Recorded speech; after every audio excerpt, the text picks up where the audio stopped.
Hello and happy holidays to everyone. It is great to see you virtually. Trying to wear a little red color for the holidays, and we would really like to welcome you to the joint webinar sponsored by Cornerstone and PTC. As Laren said, we have a big title, New World, Real Needs with One Twist, which is new data requirements, but we're really going to boil it down, I think, with our great panelists to a few key takeaways, hopefully some good knowledge transfer over the next 40 or 45 minutes. And also, we hope you all are having a great week. I'm sure you're close to the holidays. Hopefully, you're going to be taking some time off very soon for family and friends. And also, this may be the last webinar or so, right, for some of you for this year, and that may be exciting too. But again, we thank you very much for joining us today. I'd like to make some introductions, if I might. So ladies first, Jennifer Steinke. Thank you for joining us, Jen. She is Director of Travel, Meetings, and Fleet with Moderna. Pretty good couple of years, right, Jen? from a staff perspective. Yeah, not too bad, right? We also have Eric Almond, who is Head of Product for Travel Incorporated here in Atlanta. And last but certainly not least, Matt Orrego, who is CEO and co-founder of Cornerstone Information Systems. We thank you all for joining us. As panelists, and I'm your moderator for today. My name is Rick George, and I'm part of the consulting team at Partnership Travel Consulting.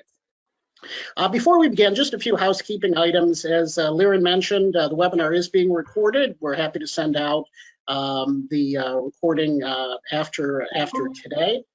And also, we will have some time for Q&A at the end. So a couple of options. You can either save your questions toward the end, or if you'd like to type them in the chat box, which is in the bottom right of the panel. Liren will be fielding those, and we'll be able to get your questions answered. So now on with the show.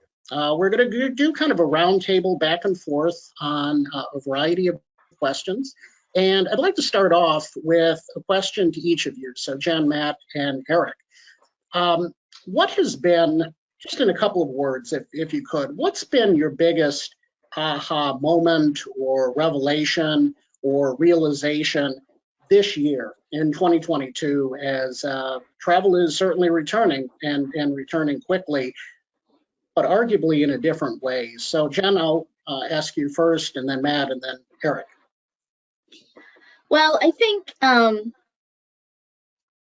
it's two things for me. As much as things have changed, many things have stayed the same.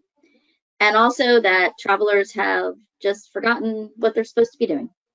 So how do I book? What do I do? What's happening? What's the policy? So they've had enough time off, just enough to forget about it. And so we do a lot of re-educating of individuals as we move through the new processes and sort of this new world order. Yeah, I think following the same vein of thinking of people have forgotten what they're doing is that, there's been an obvious loss of institutional knowledge within the operational side of the business. So that we're finding that a lot of our TMC customers are really being challenged with this environment and having to scale their operations, and finding that that people were kind of the porous glue that held a lot of things together in the travel industry, and with the loss of that talent, it requires further automation and processes which aren't really ready for automation, and they actually did require people. So people, travel operations, TMC operations have really had to re-engineer some of these processes, especially around change management. About a third to sometimes a half of all ticketing now includes a reissue, and that's a time-consuming thing. I think Eric can speak to some of that he's seen. Yeah, absolutely. I think one of the biggest aha moments is what a lot of TMCs have experienced with operational challenges. I think, and also the entire industry, just from a service level perspective, customers' expectations are super high, but I feel like they're also contributors to some of the service factors, as Jennifer mentioned, having to learn to travel again and not really being ready for calls. And so there's a direct and indirect, impact from both sides.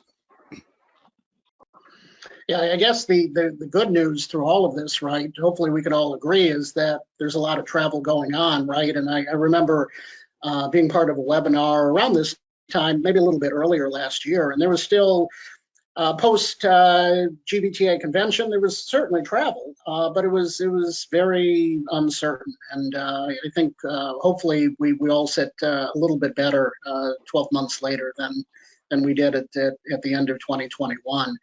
I think this question somewhat ties into some of the comments that you made. I read several weeks ago that GBTA, I think Susan posted or hosted a podcast that was titled Dawn of the Employee, Dawn of the Travel-Centric Program. And so Jen and Matt, in your world, Matt is leading a technology company. Jen is being the head of a large Fortune 500 travel program. What does that mean to you? Maybe you saw the podcast. I did not. But this employee-centric travel program, did we have it before, and now it's changed, or is it a brand new horizon? Mm-hmm. Jen? So, Rick, I think it's two-part. I think that prior to the pandemic, there was a lot of focus on the traveler experience and what that looks like. I think that has morphed, and in a way that we're becoming more aware and more focused on a more holistic aspect for our travelers, right? Like their mental health well-being, the stressors of travel, the challenges around illness and things that happen, the flexibility that we want to give our travelers, right? So we have a workforce that has shifted, in which what used to be people going into the office is now more people working from home, maybe more people working remotely. How do we identify and adapt our travel programs to meet the needs of those travelers? So there's a lot of things that I think are just changing. And also from a risk perspective, we are working more on people risk than just travel risk. So it's about maybe the dawn of a new perspective on how we treat our employees in general, not just our travelers. Yep. Yeah, I would agree with that. I mean, I think as an employer, I see it as a different kind of employment experience that employees are looking for, and they certainly have found the comfort of home to be a great place to be and potentially be as productive. And over these 2 years, both employers and employees have found and negotiated, if you will, a way of working that definitely favors the employee, and I think that has an impact on anything from there. Travel, when they travel, if they travel. Just in the interviews that I do from time to time with potential candidates, it's one of the first things they ask: how much will I be able to travel? And it's or how much will I need to travel? And it's kind of a tough question to answer, because before I would have said, you're going to travel a lot, or you're going to do this, or you're going to do that. Now I'm kind of hesitant, because do they want to travel or don't they want to travel? What does it really mean? So you do have a very empowered employee today, and the ramifications of that and the implications of that are hitting travel programs, across all our customers. Yeah, that's a really good point, Matt. And Jen, to tie back to a couple of comments that you made earlier. I remember a couple of months ago, we were fortunate enough to have you be our keynote speaker at the GBTA Georgia chapter. And one of the things that you really keyed on was kind of the evolution of duty of care in the industry. And and these are my words, but I think, at least in my view, having been in this industry 18 years now, that it's almost duty of care has been replaced or maybe transitioned into duty to care by these companies. And first of all, Jen, just the question to you: do you agree with that? And then also from Moderna's standpoint with global operations, obviously you're in the healthcare pharma space, so you're key to what's going on. But how has the company's focus on safety changed maybe over the last 6 months or the time that you've been there? Well, I think it'd be more reflective of the industry as a whole, right? I think it is more of a duty to care. And I think that we have had to learn to adapt our managed travel programs to look at things a little bit more holistically in nature and say, you know, and this is not just in my role, but in many people's roles, in many buyers' roles, it's like, are we looking at our policy a little differently? Are we thinking about the need to travel more? Are we also thinking about, sometimes we think we can travel less because now we can do things like this, but what is missing there? That collaboration, that human contact, all of that now we have to think about differently. So does that now open up our travel programs for more small collaborative meetings, right? Where people that used to meet on the 10th floor in conference room A now are living in 10 different states.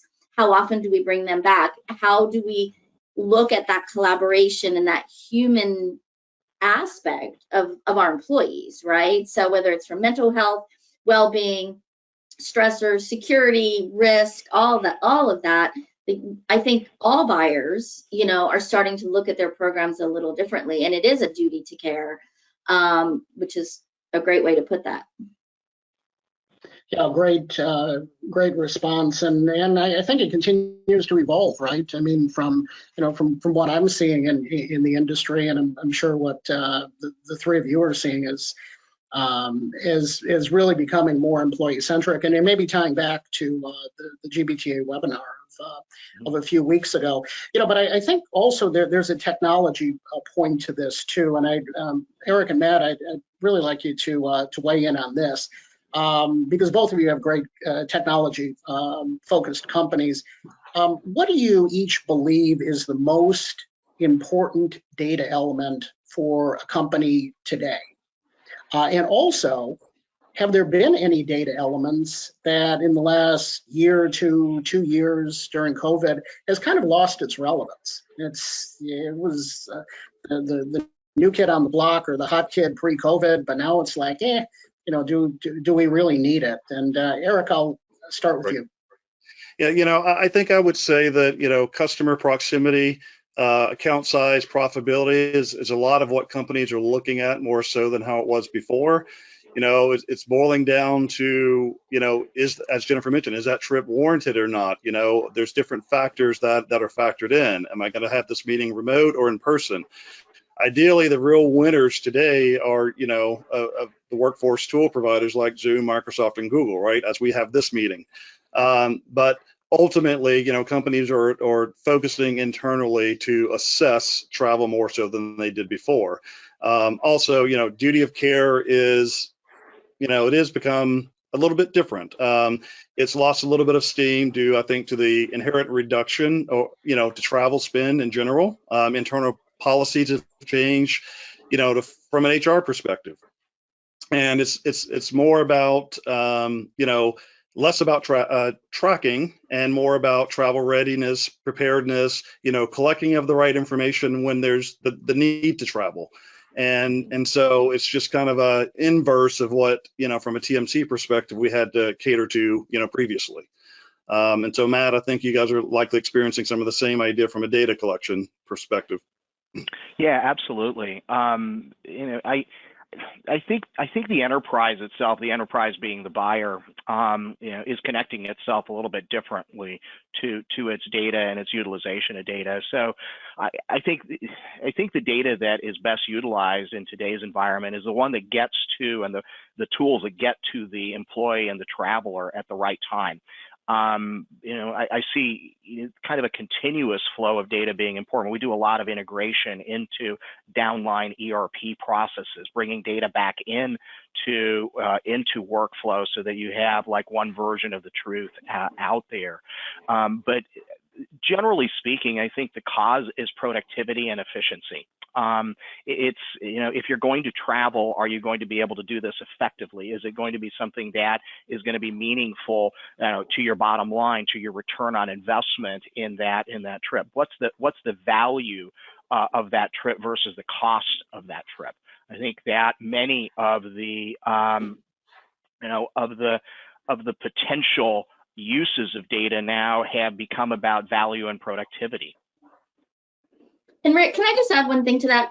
I think one of the things that buyers are looking at is also being a little bit more thoughtful in preparing for the unasked questions. So what we learned out of the pandemic was we were ill prepared to answer some of the questions that needed to be answered in order for us to better manage what was happening, because nobody expected, you know, what happened, right? I mean, none of us. We thought it was 6 weeks, we'd be back traveling, and then it was 3 months, and, you know, who thought it would be 2 years, right? So I think that we're thinking a little bit more about what kind of data elements do I need to be more thoughtfully and more prepared for questions that have yet to be asked, right? And that all goes to, you know, the organization itself and the culture and how it reacted to certain things. And like, well, what if you do more what if scenario planning and then start capturing and collecting data around that, so that if you have to pivot quickly, that you have those data elements available to you. Yeah, very good point. Very good point. And I would think too, from a regionalization standpoint, there's probably some nuances there. Our clients in Asia, you know, for example, are still dealing with very significant COVID, right? In some parts of APAC, where it hopefully is a little bit less in the United States and Europe and in some of the other areas. So that's an excellent point, Jen. Absolutely. And you know, to tie back, Matt, to a couple of comments that you made, I'd like to get your thoughts, Matt, if I could, on this. That I read in the company Dime, I believe it was yesterday, about a new blockchain company that's called BlockSky. Did some reading up on them yesterday afternoon. They seem quite a fascinating company. But apparently there's been a partnering between BlockSky and Kayak that is said to remake travel distribution and booking and the payment and settlement process. Matt, what are your thoughts on that as a data consolidator BI company? Yeah, and I think, you know, I think when I look at blockchain, I mean, and look at it separately from crypto as a framework for how how a transaction could occur within the travel industry, the biggest challenge within the travel industry is the reconciliation of that data. Okay. And blockchain allows for that to occur transactionally in one single transaction, you know, through the concept of the ledger, you know, and a continually reconciling, transaction, which is today the biggest challenge. And one of the challenges that we have is to bring payment and booking and other together into one reconcilable kind of settled, kind of transaction. It then eventually has to go to all these different sources, expense, HR systems, all of these different places. So as a single version of the truth of what's occurring with it, it makes a ton of sense. Now you have folks like BlockSky and Kayak that, are distributing and selling travel through that. They're creating that environment for themselves in order to do that, and eliminating a lot of costs out of there that currently are part of the current process and frameworks that we see today between GDSs and settlement processes, BSP, ARC, all of these things, and they can be done a lot more effectively, and you drive a lot of costs out of there that are super important to look at. Now, does it scale beyond that? Is it something that's I think we're going to find that a lot of companies are going to do this, and create these environments, to do things, and then we'll see how they proliferate from here and how others, potentially copy it and leverage it. Rick, I'd like to add to that if you don't mind. So, I'm a proponent of, blockchain and crypto, but, from a travel perspective, it does introduce a level of complexity that I think a lot of people would jump onto, and that's obviously going to be, fraud and security, and that's one of the challenges that the world faces today with crypto and identification. And, it happens today with, one of the proponents of ARC is, knowing who the traveler is and tracking and all that. So, crypto introduces another layer of complexity when it comes to, who's on the other end buying that ticket, right? And just that fraud introduction. So I just wanted to make that point. Yep. Well, and Yeah. sorry, can I add, this is a hot topic. So, and I think it's important because it really talks about what data elements will be available to us. So from a buyer's perspective, if we think about Web3 and blockchain and crypto, and it doesn't necessarily have to be crypto and blockchain because you can actually facilitate payments outside of crypto on the blockchain. But I think it brings the buyer or the traveler closer to the supplier, and it eliminates a lot of those intermediaries. And that is where the travel industry is going to be holding up big signs that say, oh, hell no, we're not doing this because my piece of the pie is going to be cut out. And we don't have the infrastructure. We don't have TMCs that are building things to bring the buyers and the travelers closer to the suppliers, because what is that going to do to all of finances? Right now, it looks like a bowl of spaghetti when we think about how money changes hands in the travel industry. What blockchain will do will make it a singular line, person to purchase. And if we start thinking about self-sovereign identity, where I am a person and I take my identity and or my corporate identity with me as I move through the process, then we reduce some of that fraud and stuff. But I think we are not anywhere near ready. I think what Black Sky and Kayak are doing, what Winding Tree is doing, there's people that are making some progress, but mostly on the leisure side of things. We're not seeing a lot of movement on the corporate side, and it's going to take some time. Yeah, all new distribution in the beginning just brings a lot of opaqueness, and I think with generally where we're heading with NDC, is a lot more opaqueness than it's more about distribution than being able to service the transaction today, and that's problematic. Based on how a lot of travel programs and sellers work today, but thus is the brave new world we're heading into. Well, we can't ignore it. I think that's important. I think buyers need to be asking the questions of their suppliers. They need to understand this. This isn't going to go away. I hope it doesn't take as long as NDC did or will continue to take. But I think that there is some rapidly accelerating technologies in this space that if as a buyer we ignore it, we could be caught in a very precarious situation. So safe to say blockchain is here to stay, but work in progress. Would that be fair to say? Certainly. Yeah, certainly. Like the entire travel industry is a work in progress.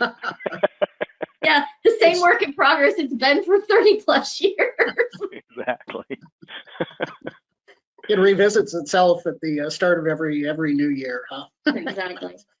Another industry question, and then we'll move on. I thought this was interesting. It was recently reported around American Airlines tightening up on benefits for their business extra accounts that use travel management companies. And Eric, as the travel management company, and Jen as a buyer, what's your opinion on that?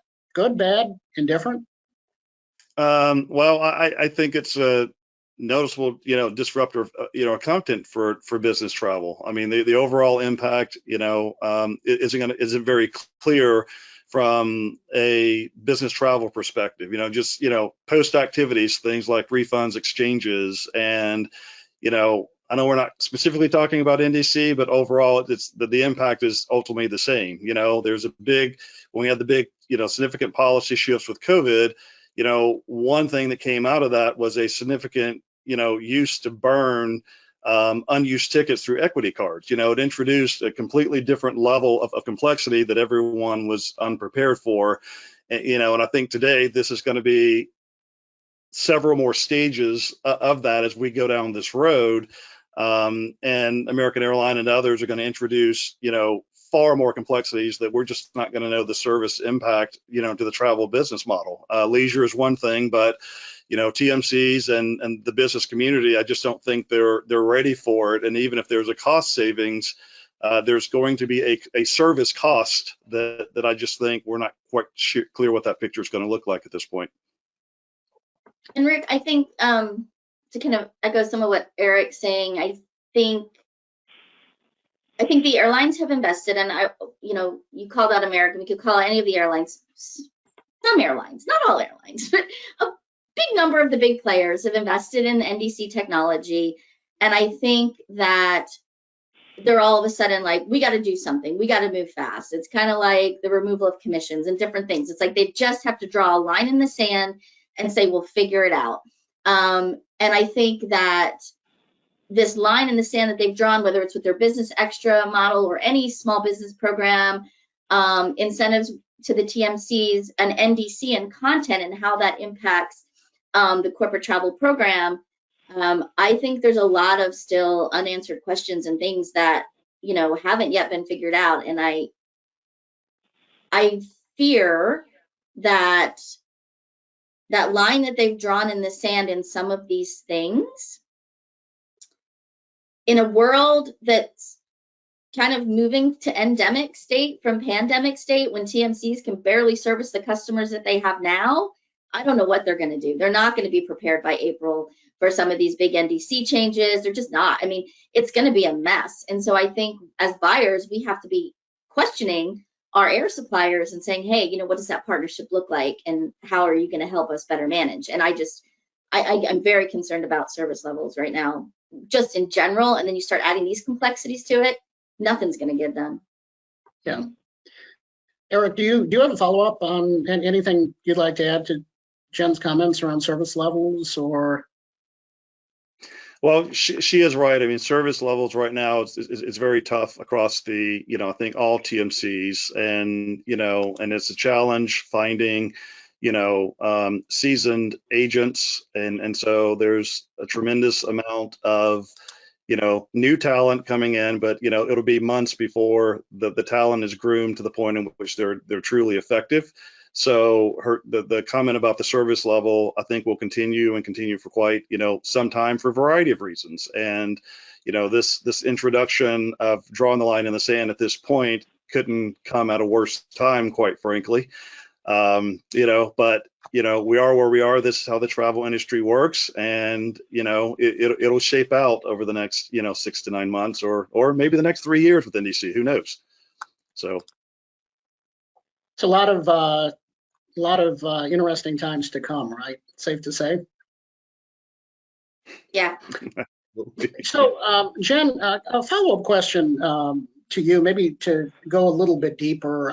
You've been hired over the years by a number of very large Fortune 500 companies to really transform their travel programs. And I'm sure there are travel managers on this call, or salespeople, individuals that might listen to this recording even after the live meeting today, that are knowing that they need change. They're struggling with the internal dynamics of their company, but they're just not sure how to bring about it. Now, that could be probably an hour discussion, but if there were just a couple of key points that, Jen, from your experience with Moderna and with your prior companies, what would you impart to them? The nervous global travel manager that's really trying to do the right thing, but uncertain. Well, I think travel buyers are poised right now in a position maybe better than they've ever been if they rethink how they look at their travel program, right? So now is a really good time to reinvent yourself and reinvent your program. And you do that by aligning yourself closer to your corporate business objectives and understanding the culture and their appetite for risk. So if you start talking to key stakeholders within your organization and getting feedback on your program and understanding what the needs are and what their business objectives are and how the travel program can align with those, then you're building an experience that's very personalized. And it can be, travel programs don't have to be a one size fits all, right? So sales travels for one reason, IT travels for a different reason, your C-suite travels for a different reason, and they may all have different needs that go along with that reasoning. And I think that we tend to have historically been like, I'm going to check all the boxes. I'm going to source, I'm going to get a TMC, I'm going to do X, I'm going to do Y, boom, boom, boom. I'm going to package it all up and I'm going to serve it to everybody in the exact same manner. People aren't interested in that, especially when we have younger generations coming in that, I don't know, want everything to be all about them. So I think that we have to address the fact that, you know, we need to think about better alignment with the business objectives of the organization, right? And then how you build the program from there. So that means taking a look at everything from travel budgets to travel patterns to new markets to policy to supplier mix, all of those things, and then wrapping it up with technologies, right? That some people might need this technology, some might need that. Now, that might sound very pie in the sky for a lot of people that are buyers, because I think a lot of them like go to their TMC and they're like, okay, what do you got for me?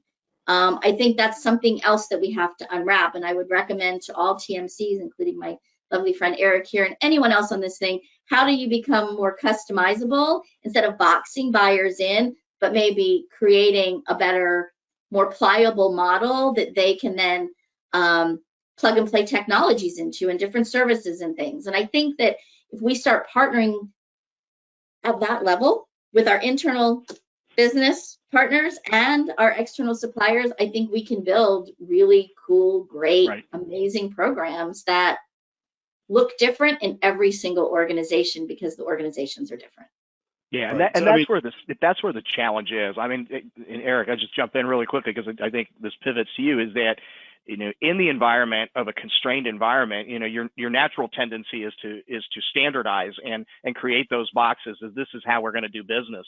But I totally agree with you, Jen, that, you know, that travel now needs to be more pliable and, you know, and definable within buyers as well too. But that's the uncomfortable place that we find ourselves today, is that the operational side of the business needs to standardize and needs to provide a more uniform kind of thing, because going into the pandemic, across all my clients, I saw so much variability in how they did things. And so it's a little bit of a, you know, problem right now, is that, you know, travel programs need flexibility and variability, and at the same time on the operations side of it, they can't. And the tech stacks that are there are kind of constrained, because how do we now introduce NDC? How do we introduce all of this stuff in here? And so this is a really challenging moment in the travel industry, because to provide flexibility and pliability is not necessarily where we are today from the operations side. And I'm going to toss it over to Eric and see, you know, what his thoughts are on that. Yeah, so 2 points. One, you know, you're absolutely right. You know, from an operational perspective, you know, it is, how do we standardize? We need to streamline. We need to make that or streamline to make that more effective, you know, from the traveler perspective. But on the flip side, as the new generation comes in, they want quite the opposite. They want the flexibility. They want it to be fluid. They want the communication.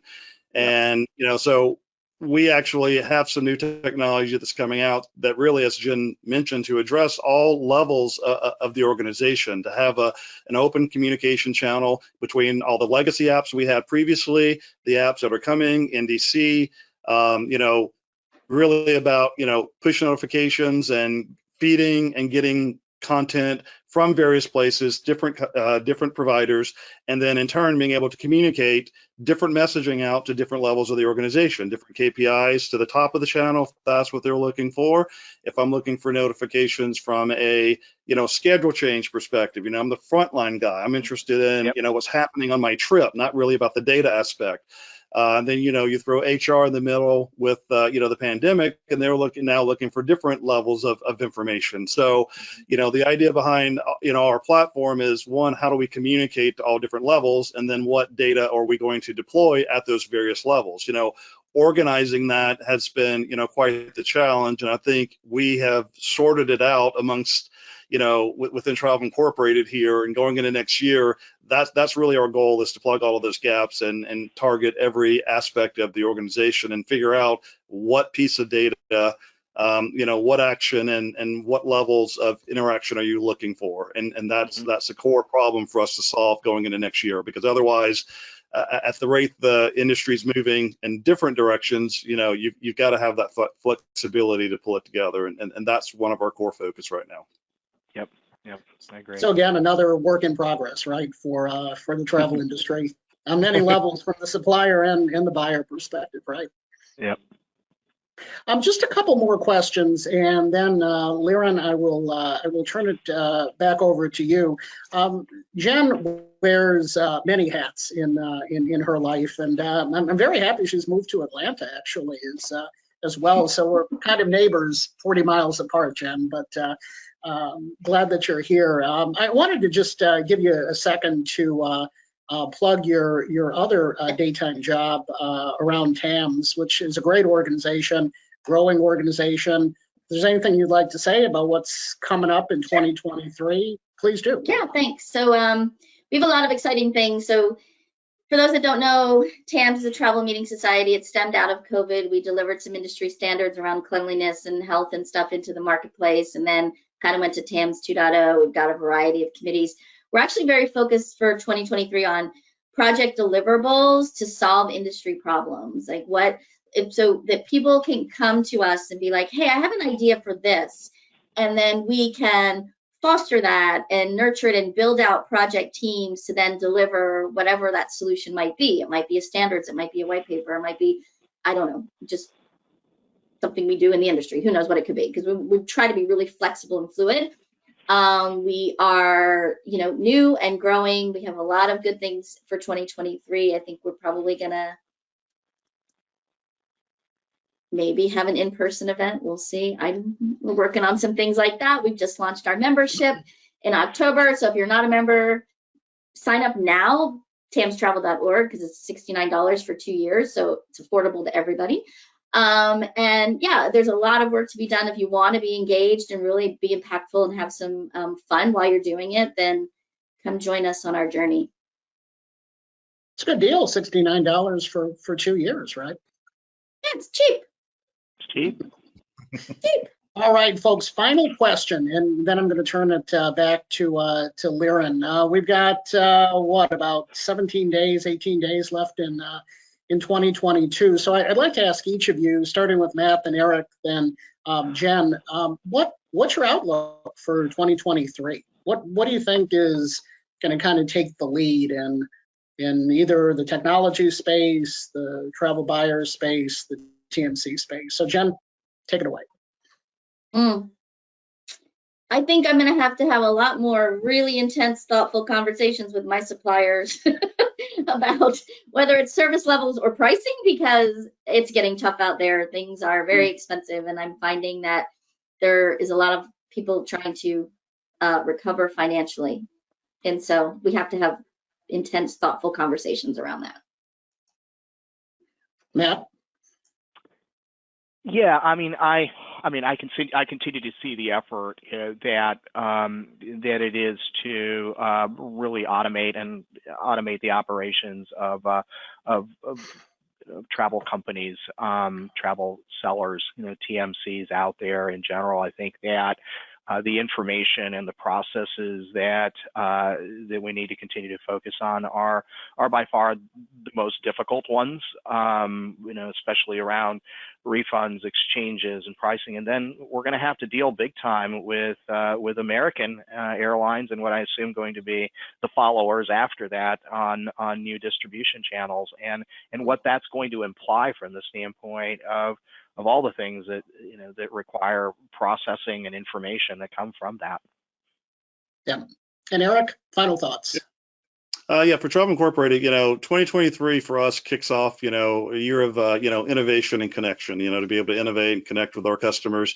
The demands over the last year has been, I think, very different than it has been in the past. And so we're realigning our roadmap and our budgets to take those, basically head on. And so, we're not looking to get back to 2019 levels. We're really looking to move forward and exceed, customers' expectations and deliver, that high touch, relevant travel experience, and we've committed to that. We're completely refreshing infrastructure, technology, and the service levels over the next 3 years. The budget's committed and the company's committed, and that's the direction in which we're headed. Good deal. And on that thought, with just a few minutes left in our 45-minute block, Liren, I'll give you back the floor for a minute to see if there's any questions from our large audience. Yeah, we've got a few questions here, and I'd like to remind everybody that you can definitely use the chat box there to ask questions, and I'll make sure it gets to the panel. One in specific came in for Eric asking, what is the one thing you wish travel buyers did that would help you better serve them?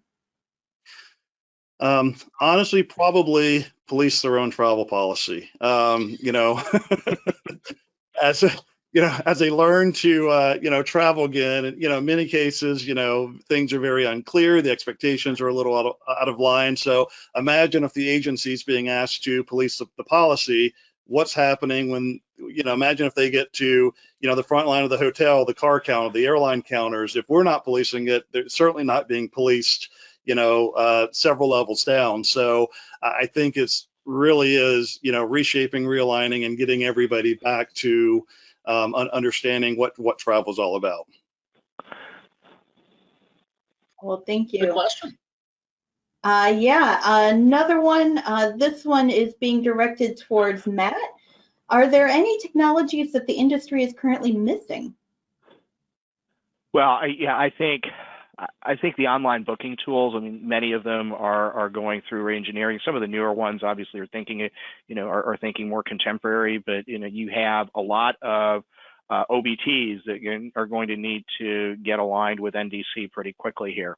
And that includes the usual, suspects out there. And the other one that I think is emerging, and you see some emerging players out there, is this whole collaborative travel, and how do you bring people together?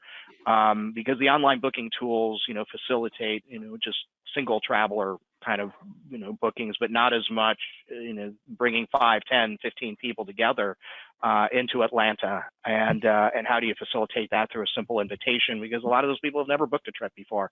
And the whole learning curve on a traditional OBT is something that, they probably are going to be challenged with. But I think there's some new technology around meetings and groups and how that all comes together that needs to get filled in there. And I think it is, but adopted is the other question. So this one looks like it's for the whole panel. First says, great insights. Question is, which do you think is the #1 transformation process business travel should go through to be prepared for the new era of travel? And they clarify that they're specifically referring to the industry and all the players, suppliers and buyers. Wow.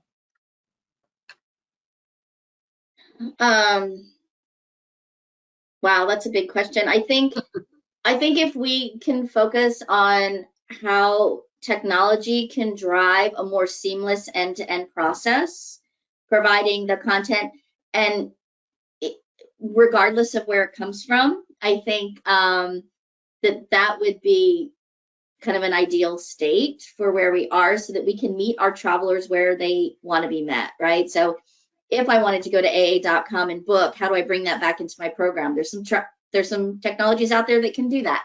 But then how do you service it? So when we have this NDC component and we have blockchain. So I think trying to look at, if we could do everything better and create a seamless experience, what would that look like? I don't think a lot of people are having those conversations, by the way, because there's no one has everyone at the seat at the table, right? So TMCs might do one thing, technologies go off and do another, and buyers are thinking about this, but we're never sitting a lot of times in those same rooms all together having really hard conversations. I think we tend to be a little bit too much siloed. Right. I think one of the biggest disconnects is, you have the buying experience and then you have the actuality of what happened. So there's a lot of data loss between this is what I booked, this is where I stayed, collection of data at the expense level. Even if you bounce back to duty of care, did the traveler show up? Where are they currently? There's a lot of systems that are involved from front to back. There's a lot of disjointed data between front and back. So there's a clean way to, to aggregate, to truly understand the success of a purchase start to finish and the outcome of a trip. To be able to get a clear picture and to be able to build policy and to build your travel program based on actuality as opposed to theoretically, here's what happened. That would be a significant impact, I think, to the industry as a whole. Yeah, for me, it's the transformation needs to be service. We're stuck at pretty bad service levels today, and with difficulty seeing as to what's going to change that, and throwing more people at it is not the solution in an industry that needs to maintain its margins and its costs at very slim levels to be as efficient and productive as it needs to be. So the whole digitalization of service and how it's consumed, transparency, all of these great new airline retail strategies and what they're trying to inspire and trying to do and aspire to are wonderful, but those transactions need to be serviceable, and how suppliers work with each other in that. It's not just an airline flight, it's the airline that transitions to a hotel stay or to a rental car and a rental car and a hotel stay. All of that, has such rich opportunities to become more serviceable and more friendly to the employer, to the traveler, whoever it is. Any other questions, Lauren? Just one more, actually. Okay. So if we've got time, I've got one, and this one's directed for Jennifer. What kind of challenges do you think NDC is going to cause for the managed travel program? That's a big one.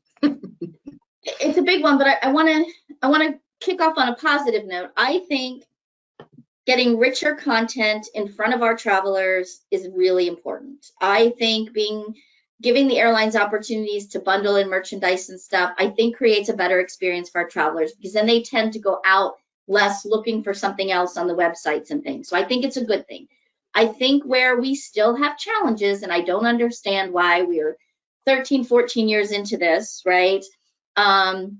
Where we haven't figured out how to service these bookings, right? That's the problem. So the airlines are saying the GDSs aren't moving fast enough, then now they're going to pull content. Well, that's going to just totally irritate me beyond belief, right? I've already got that issue with some airlines overseas right now. The TMCs, how do they service that business? So now my travelers don't give two hoots about NDC, right? They want what they want and they want to get it and they want it to be able to be serviced. And so I think that's going to be a real challenge for buyers. But I don't think we should throw the baby out with the bathwater, because I think the opportunity to create better, richer content to put in front of our travelers is an amazing opportunity, but I still think we're a little far away from that. Yep. It's all about the money too. This is true. Well, on that note, on the positive note, we'll leave it at that. We tried to solve all of the world's problems in travel today, but I think we only scratched the surface, right? So maybe we should come back in 3 months or 6 months and do a version 2.0 and see where things have changed. But this has been some great insight from all of you, some great questions from the audience, and on behalf of my company, really thank very much Eric, Matt, and Jen for your time, and also a big thank you to Liren at Cornerstone for doing all the behind-the-scenes coordination of this. We truly appreciate it. As she mentioned, there will be a video audio recording that we will be sending out, so you can share with your near and dear friends. And on behalf of all of us here, we'd like to wish you a very happy holiday season. Happy New Year, great 2023, and hopefully we'll be talking again soon. But we thank you very much for joining. Take care. Thanks, everyone. Thanks, Rick. Bye. Bye-bye.